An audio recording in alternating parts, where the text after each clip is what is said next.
कराची का मुस्तकबिल आप क्या देख रहे हैं, सियासी मुस्तकबिल? क्या एमपीएम कोई जगह बनाने में कामयाब हो? कराची बिखर गया है। अच्छा। और इस तरह बिखरा है कि मुझे लगता नहीं कि कराची संभल पाएगा। अच्छा। हाँ, उसकी वजह ये कि एक ऐसा शहर कैसे संभल सकता है जिसकी आबादी का ही आप सही अंदाज़ा नहीं करते, ठीक। और जिसके जिसके गली मोहल्ले जो है वो अब गली मोहल्ले नहीं रहे हैं। सारी आप कोरंगी से औरंगी तक चले जाएं, गली मोहल्लों में आप मूव नहीं कर सकते, ठीक। इसलिए कि वो सब के सब इतनी कराची को इस तरीके से निचोड़ा गया है कि कराची लगता ही नहीं है। अच्छा। जो आप कोरंगी का एक अलग कहानी आपको लगेगी, लियाकताबाद की एक अलग कहानी लगेगी आपको, न्यू कराची चले जाएं उनकी एक अलग कहानी होगी, औरंगी टाउन चले जाएं उनकी अलग होगी, लियारी बल्दिया चले जाएं। पहले ऐसा नहीं था। शहर इतना खूबसूरत था, और यानी कभी आपने दुनिया में किसी शहर को देखा है कि एक अच्छा बसा बसाया शहर को उजाड़ दिया गया? आप इसी शहर को, इसी 3-4 करोड़ की आबादी को आप बहुत अच्छी तरीके से भी मैनेज कर सकते थे। ठीक है। अच्छा, मैनेज कर सकते थे या अब भी नहीं कर सकते? अब नहीं कर सकते। कराची अनमैनेजेबल और अनगवर्नेबल हो गया। अच्छा। अब सिर्फ हादसा होता है तो एक्शन होता है। लियारी की बिल्डिंग गिरी तो लोग पकड़े गए, पहले नहीं पकड़े गए। बुशरा जैदी मरी तो ओवरहेड ब्रिज बना। बल्दिया फैक्ट्री में आग लगी तो ये कहा गया कि फैक्ट्री का वो किया जाए। सही बात। तो रोशनियों का शहर लाशों का शहर बन गया। इतनी लाशें देखी हैं कि हैरानगी होती है कि इस शहर के साथ किया क्या गया है। ठीक। लूटा गया शहर को। आप इसी दफ्तर के बाहर आप चले जाएं, इसी मेन रोड पे, शारा फैसल पे, ये कैसे इतनी हाई राइज बिल्डिंग बन गई? ये तो 1+4 से 1+5 से ज़्यादा बननी नहीं थी। क्यों बनवाई गई?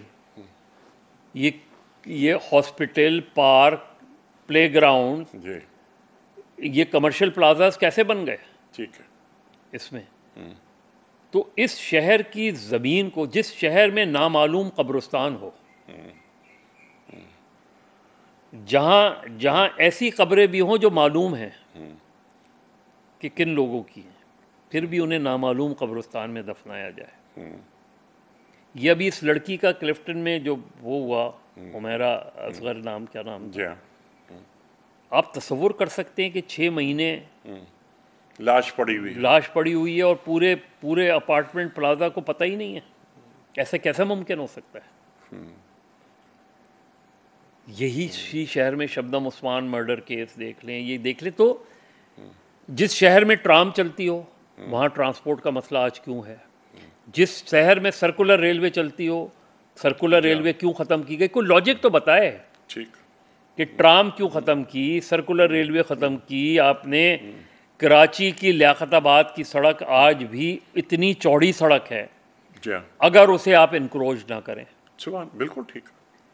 तो शहर की सड़कें, ये सदर 1987 में सदर बॉम्ब ब्लास्ट हुआ था, उसके बाद ये फैसला हुआ था कि ये सदर बिल्कुल साफ रखा जाएगा, क्योंकि सबसे ज़्यादा लाशें जो गिरी थी वो ऐसी लोगों की। कुछ नहीं हुआ। इसीलिए इस शहर में जब ये कहा जाता है कि भाई कराची को एक प्रॉपर मेट्रोपॉलिटन कॉरपोरेशन सिटी, अब तो मुझे वो भी नहीं लगता, उसका भी वो नहीं लगता। तो यहाँ तो अगर आप इस्लामाबाद, लाहौर का डीएचए देखें और कराची का डीएचए देखें तो आपको फ़र्क नजर, ज़मीन आसमान का फ़र्क है। अच्छा मज़हर, ऐसा महसूस नहीं होता कि कराची का सबसे बड़ा मसला ये है कि यहाँ ऑनरशिप किसी की नहीं है? वो ख़्वाह पीपल्स पार्टी हो, पीटीआई हो, जमात इस्लामी हो, एमक्यूएम हो, कुछ पता ही नहीं है। और इसका हल, यानी मुझे आपसे सिर्फ आपकी खिदमत में एक बात ये अर्ज़ करनी है कि जिस तरह आपने फरमाया ना कि इसका कोई हल नहीं, मैं आपकी खिदमत में ये गुजारिश करूँगा कि जो मसाइल आपने बयान फरमाए हैं बिल्कुल ऐसे ही हैं, लेकिन जो जीत कर आया मिसाल के तौर पर। मैं अभी बात करूं सिटी गवर्नमेंट की, अभी मैं MPs MNs पे नहीं गया, हमारे सामने है पूरा इलेक्शन, और हम इत्तेफाक की बात है कि हम दोनों कराचीआइट हैं, हमें पता है कि अंदर क्या क्या हो रहा है और अच्छी तरह जानते हैं। जो जेन्युइनली जीत कर आता है उसके हवाले कर दिया जाए कराची और उन पर एक चेक हो, तो पाकिस्तान, ये कराची जो कि 173 शहरों में 170वें नंबर पर आया है, ये हमारे लिए डूब मरने का मकाम है। देखिए, कराची के बारे में मैं अब ये कहता हूँ कि ये वाहिद शहर है कि जहाँ वेलकम और एग्ज़िट का बोर्ड ख़त्म हो गया है। जी हाँ। पहले तो एक जगह आप सुपर हाईवे पे आप आते थे तो लिखा होता था ना खुशामदेद, जी। अब तो वो नूरियाबाद तक पहुँच गया है जी हाँ। ना, तो अब खुशामदेद कहाँ लिखेंगे आप कराची, खुदा हाफिज़ कहाँ लिखेंगे आप। और फिर कोई बताए ये सुपर हाईवे पे दोनों अतराफ जो आपने हज़ारों की तादाद में स्कीम्स लॉन्च कर दी हैं, वो कहाँ से उनको फैसिलिटीज़ देंगे। सही बात है। फेज़ 5 से आगे आपने जो DHAs बना दिए हैं 9, जी। आपने घर बना दिए, उसमें लाइनें नहीं है। आपने कभी किसी शहर में देखा है कि बीच सड़क पे ड्रेनेज बनाया गया हो? अल्लाह। जी। जहाँ की सड़कों के ऊपर गटर लाइन्स हैं, आप जाके चले जाएं, आपको अंदाजा हो, जब गटर लाइन सड़क से ऊपर होगी तो पानी तो खड़ा होना ही है। ठीक। कराची में पानी का मसला नहीं है, जो ये कहता है ना। आपने आज तक कोई पाइपलाइन टूटी देखी है कि पानी ना आया उस पाइपलाइन में? हमेशा आया। तो इसका मतलब है पानी आ रहा है ना। तो कराची जा कहाँ रहा है? हाँ, जा कहाँ रहा है। फिर ओनरशिप की बात जो है, देखिए कराची की मिडिल क्लास लीडरशिप का मसला ये रहा, और इसमें MQM पूरी तरह मूरद इल्ज़ाम है कि मिडिल क्लास का एक अलमिया ये रहता है कि उसे मिडिल क्लास में नहीं रहना होता। तो जो लोग गली मोहल्लों की सियासत करते थे, अब उनकी गाड़ियाँ गली मोहल्लों में नहीं जा सकती क्योंकि बड़ी गाड़ियाँ आ गई हैं। जिस पुलिस वाले की यहाँ ओनरशिप ही नहीं है, जी, उसे क्यों परवाह होगी कि फेडरल बी एरिया में क्या होता है। वो अगर SSP सेंट्रल लगेगा, DIG सेंट्रल लगेगा या साउथ ईस्ट लगेगा, तो असल चीज़ तो ये होनी चाहिए कि उसको ये कहना चाहिए कि आप 3 साल तक इधर होंगे, 3 साल तक आपके बच्चे भी यहीं पढ़ेंगे, आपके सारे वो रहेंगे। सबसे बुनियादी बात, ये तो सारी फरोही बातें हैं, सबसे बुनियादी बात ये कि कराची अंडर वन अम्ब्रेला होना चाहिए। ठीक।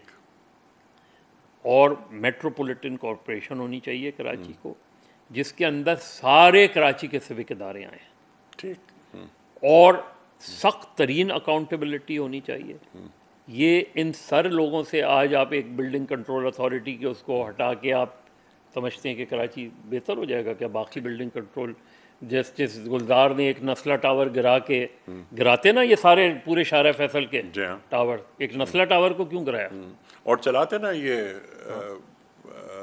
Local railway. हाँ, तो असल चीज़ ये है कि अब आज बहुत अच्छी बसें आ रही हैं, इसमें कोई शक नहीं है। भाई सड़कें तो चौड़ी करो, ठीक है। आप इंक्रोचमेंट तो ख़त्म करो। सर्विस 5 साल से ये कराची यूनिवर्सिटी की रोड, मतलब कोई कराची का एक भी बड़ा प्रोजेक्ट नहीं है जो कंप्लीट हुआ हो। जी हाँ। K4 कितने साल हो गए? जी हाँ। सेफ सिटी प्रोजेक्ट कितने साल हो गए? और सवाल ये नहीं है, आज जो बड़ी वो दिखाया जाता है, आके इंटीरियर मिनिस्टर भी दौरा करते हैं, ये तो पूछें कि ये सेफ सिटी प्रोजेक्ट की कॉस्ट आज से 10 साल पहले कितनी थी? जी हाँ। और अगर ये 400 गुना बढ़ी है तो इसमें कहाँ कट लगे हैं? जी हाँ। K4 की ओरिजिनल स्कीम कितने मिलियन डॉलर्स की थी? जी हाँ। आज उसकी कॉस्ट बढ़ी है, तो हु इज रिस्पॉन्सिबल? उसे तो सजा दें। जी हाँ। ये कराची मास ट्रांजिट प्रोजेक्ट, जी हाँ, आज आप ग्रीन लाइन, ब्लू लाइन ये सब चला रही है, कराची मास ट्रांजिट का हिस्सा था, वो क्या हुआ? ठीक है। कोई तो जिम्मेदार है इसका। ये सारे ब्यूरोक्रेट, सारे ये जितने बड़े बड़े पुराने ब्यूरोक्रेट बैठ के यहाँ तकरीरें करते हैं, अपनी किताबें लिखते हैं, ये सब के सब जिम्मेदार हैं इस शहर की तबाही के। अच्छा, आपने बात की ब्यूरोक्रेट्स की ना, मतलब साइज इसका बड़ा कर लेते हैं। पिछले 17-18 साल हो गए पीपल्स पार्टी यहाँ हुकूमत कर रही है। पीपल्स पार्टी को कितना जिम्मेदार समझते हैं आप? बहुत ज़्यादा। बहुत ज़्यादा जिम्मेदार। उसकी वजह क्या है कि पीपल्स पार्टी के पास ये अपॉर्चुनिटी थी। जी। पीपल्स पार्टी 2/3 अक्सरियत रखती थी। पीपल्स पार्टी अगर मेट्रोपॉलिटन कॉरपोरेशन बनाती इस शहर को तो उसका सबसे ज़्यादा फ़ायदा पीपल्स पार्टी को होता।